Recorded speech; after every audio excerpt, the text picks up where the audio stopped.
Леопард Снежный сталкивается с стаей волков, в то время как позади леопарда овцы бегут в ужасе. Это инцидент, который произошел на тибетском пастбище. Пастух по имени Бруно выпасал своих овец, за ним следовал леопард Снежный. Леопард внимательно оглядывался вокруг, не упуская ни одного движения. Внезапно появился волк на склоне, и вскоре вокруг собрались 4 или 5 волков. Волки внезапно атаковали овец Бруно, которые спокойно паслись. По мере того, как волки приближались, леопард Снежный быстро двигался, мелькнув на пути волков к овцам, вступая в бой с приближающимися волками. Почему этот леопард Снежный следил за овцами пастуха, что происходило? Бруно вырос здесь и живет пастором. Однажды, когда Бруно пас своих овец, внезапно овцы начали разбегаться, испуганные чем-то. Бруно поспешил вернуть овец на лошади, ему потребовалось много усилий, чтобы снова их собрать. Бруно взглянул на овец, которые успокоились, и внезапно почувствовал любопытство. Подходя к месту, где только что разбежались и убежали овцы, Бруно ничего не нашел. Он спешился спешить лошадь через луг и продолжил поиски. В этот момент Бруно внезапно услышал голос, звук был необычно грубым на лугу, где слышался только шум ветра. Звук продолжался, и Бруно направился в том направлении, откуда он исходил. Прямо за травой он увидел исхудавшего леопарда Снежного с раной на теле. Бруно понял, что овцы испугались его криков. Бруно посмотрел на раненого леопарда Снежного, после долгого колебания он сел на свою лошадь и направился к юрте. Вернувшись в юрту, Бруно собрал некоторые травы из дома и кусок говядины, который он не успел высушить на воздухе. Прежде чем вернуться, Бруно подошел к леопарду Снежному, измельчил травы и постепенно нанес их на рану животного, несмотря на свирепый взгляд леопарда. Затем он вытащил тряпку из своего сарая, чтобы перевязать рану леопарда, и оставил сетку рядом с ним, прежде чем повернуться и уйти. Бруно просто считал это нормальным поступком, ведь леопарды снежные были редкостью, и их также называли королями снежных гор. Бруно вернул овец вместе, и когда солнце начало заходить, Бруно начал вести их на лошади, постепенно приближаясь к загону. В следующие дни Бруно продолжал выпасать овец, как обычно, и не посещал раненого леопарда Снежного. Через 7 месяцев наступила зима, животные больше не паслись на пастбищах, и трава стала белой. Стадо Бруно теперь жило одно в загонах. В тот вечер Бруно проверял вне загона, когда внезапно увидел упавшую овцу. Бруно поспешил войти в загон овец, чтобы проверить ситуацию. У него не было сомнений в том, что овца умерла. Бруно не имел другого выхода, кроме как вытащить мертвую овцу из загона и поставить ее перед своей юртой, чтобы ее избавили от нее. Той ночью Бруно был в юрте, когда внезапно услышал шевеление. Он взял палку от волка и медленно направился к двери. Он медленно открыл дверь юрты и увидел леопарда Снежного у двери. Смотря на мертвую овцу, от которой он избавился, Бруно был немного напряжен. Осторожно глядя на леопарда Снежного, чтобы предотвратить его вред, Бруно взял голову обработанной овцы и бросил ее. Леопард Снежный поднял голову и мгновенно отвернулся, уходя от места. Бруно взял масляную лампу и направился к загону овец. Бруно посмотрел в загон, где овцы спокойно спали, затем, облегченный, вернулся в юрту отдыхать. Так как зима была холодной, большинство горных животных перестали выходить из своих укрытий.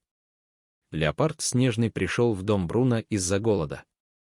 Леопард, который стоял у двери у Бруно, был тем самым леопардом, которого он спас. Бруно не заметил, что это был второй раз, когда он спасал леопарда Снежного. Неожиданность заключалась в том, что Бруно спасет леопарда Снежного в третий раз. 5 месяцев спустя трава на лугу стала буйной, и Бруно тоже начал выпасать овец на лугу. В один вечер, когда солнце садилось, Бруно вел овец в загон, как обычно. Бруно только что сел за стол, когда услышал постукивание в дверь с улицы юрты. Бруно взял свою палку от волка и отправился медленно проверить ситуацию у двери. Он медленно открыл дверь и увидел раненого леопарда Снежного, лежащего снаружи. Его тело было покрыто кровью, его белая шерсть была окрашена в красный цвет при тусклом свете. Леопард лежал слабо перед дверью, единственный способ узнать, жив ли он, это легкое поднимание и опускание живота. Бруно посмотрел на умирающего снежного барса. Он не мог оставить его одного, поэтому быстро подошел к снежному барсу, чтобы проверить его раны. Рана сильно кровоточила, кровь медленно сочеталась, и дыхание было слабым. Увидев это, Бруно побежал обратно в юрту, взял несколько трав, измельчил их, положил на рану барса. Затем он взял бинт и осторожно перевязал рану, молча наблюдая за снежным барсом. Скоро кровотечение у снежного барса прекратилось, и ему предстояло восстановиться. Ночь прошла, утром Бруно не пошел пасти овец, зная, что снежный барс выжил, так как его дыхание не было так слабым. Барс тоже был бодрствующим, но потеря крови ослабила его, и он не мог встать. Он лежал, наблюдая за Бруно. Через 5 дней рана снежного барса практически зажила, и он мог медленно вставать. Глядя на него, Бруно, наконец, пошел пасти овец на лугу. За последние дни он ухаживал за раненым барсом, даже не выполняя своих ежедневных обязанностей. Выпустив овец из загона, он повел их на луг, где они начали пастись. Вдруг овцы разошлись, раненый снежный барс подошел к Бруно, и его появление вызвало панику среди овец. Бруно не успел раздумывать, вскочил на своего коня и погнался за бегущими овцами. Снежный барс остался неподвижным, не нападая на овец, погрязших в панике. Бруно собрал овец, успокоив их постепенно, и посмотрел на снежного барса, который не двигался. Овцы постепенно успокаивались, и Бруно подошел к барсу, стоявшему молча. Бруно почувствовал легкое замешательство и подумал, он не хочет уходить, верно. Бруно и снежный барс продолжали жить в гармонии, пока не село солнце. Бруно был готов отвезти овец в загон, когда произошло нечто неожиданное. Снежный барс внезапно подошел сзади к овцам и напал на них. Бруно вздрогнул, вскочил на коня и попытался отпугнуть его до того, как он доберется до овец. Он увидел, что снежный барс не нападал на овец, а наоборот, пас их, как пастух. Бруно наблюдал за ситуацией, остался немного смущенным. Что произошло? Снежный барс не нападал на овец, а вместо этого вел себя как пастух. Оказывается, снежные барсы стали пастухами, ведя овец в загоны. Бруно вернулся в юрту, и снежный барс последовал за ним. Бруно спокойно устроился у двери юрты. Теперь он понял, что снежный барс не хочет уходить. Бруно взял кусочек мяса и бросил его снежному барсу, который с удовольствием его съел. С тех пор Бруно имел снежного барса в роли пастуха каждый раз, когда он пас овец. Однажды Бруно вновь взял снежного барса с собой на пастбище, и барс следил за овцами, в то время как Бруно отдыхал. В этот момент на далеком склоне вдруг появился волк. Вглядываясь в овец, которые паслись, волк внезапно завыл, и вскоре 4 или 5 волков собрались на склоне. Потом волки набросились на овец у подножия холма. Бруно, лениво отдыхавший, услышал вой волка и сразу поднялся, чтобы посмотреть в направлении, откуда он раздавался. Волки приближались к овцам, и паника охватила Бруно. Он вскочил на своего коня и понесся к овцам, и когда волки были готовы атаковать овец, снежный барс рванул вперед, чтобы разделить волков. Волки остановились и издали несколько войков. Снежный барс тоже рычал.